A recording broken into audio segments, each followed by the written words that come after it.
Have you ever felt like you're standing in your own way? You say you want success, you've got the vision, you even try to build habits and routines. But when it's time to act, something invisible pulls you back. You delay, you scroll, you avoid. And later, you're stuck with guilt, wondering, why can't I follow through? Most people think it's laziness or a lack of motivation, but what if it's something deeper? The truth is, many people don't fail because they lack skills or ideas. They struggle because they're unconsciously protecting themselves from discomfort. They're playing defense without even realizing it. Self-sabotage isn't always dramatic. It often shows up in tiny decisions, quiet ones that seem harmless in the moment. You say, I'll start tomorrow. I just need more time. This isn't the perfect moment. But over time, those moments pile up, and suddenly another year's gone by, and not much has changed. Here's what's really going on. Your brain is wired for survival, not growth.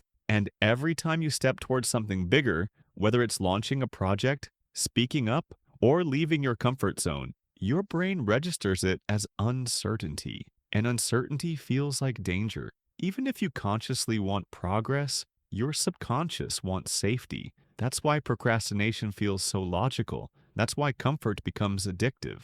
That's why even the idea of success can feel strangely uncomfortable. It's not about what you're capable of, it's about what your nervous system is used to. And here's where it gets even more interesting. Sometimes we're not afraid of failure, we're afraid of change. Afraid of becoming someone we no longer recognize. Afraid that success might come with pressure, responsibility, or isolation. It's not failure we fear, it's what comes after success. Psychologists call it the upper limit problem.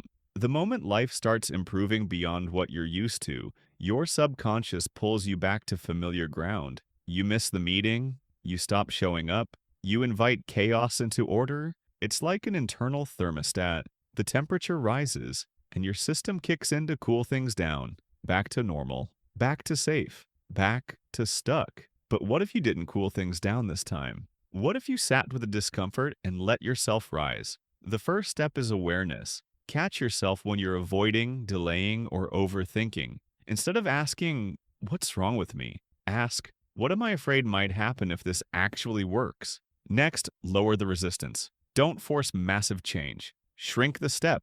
Not write a book. Just open the dock. Not run 5 miles. Just put on your shoes. Momentum isn't built by intensity. It's built by initiation. Discipline doesn't begin with pressure, it begins with movement. And here's something most people miss. Self-sabotage fades when identity shifts. Because you don't rise to your goals, you fall to your self-image. That's why habits matter. Not because they're trendy, but because every action casts a vote. A vote for the kind of person you believe you are. So even when it feels small, even when no one's watching, you're shaping the story. This isn't about perfection. It's about direction. Tiny decisions made with intention over and over again. You'll still hear that inner voice telling you to stop. But now you'll recognize it for what it is. Not truth, just protection. Not wisdom, just fear, wearing a familiar face. The more you move forward in spite of it, the quieter it gets. You're not broken. You're just wired to resist the unfamiliar, but every time you take action anyway, you rewire yourself for growth. That's how the invisible battle is won. Not with motivation, but with awareness, consistency, and self-respect.